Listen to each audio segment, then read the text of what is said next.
My name is Nisrina Sari Luthfiana Zulfa. You can call me Luthfi. I will explain to you about sounds of English.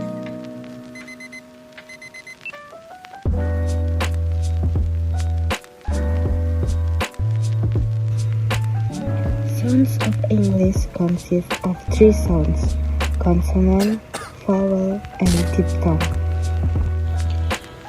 A consonant sound is a block of air made as it leaves the body.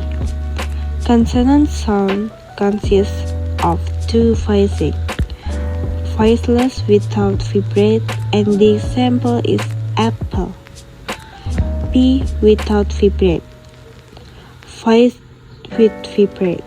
The example is door. T with vibrate. Vowel sound is a speech sound that is made with no obstruction of the vocal tract. Vowel sounds consist of long vowel and short vowel. Long vowel is like you are saying the letter itself. The example is girl. Short vowel occur when the letter is not pronounced the way it sounds. The example is kiss. Diphthong is sound formed by the combination of the vowels in a single syllable.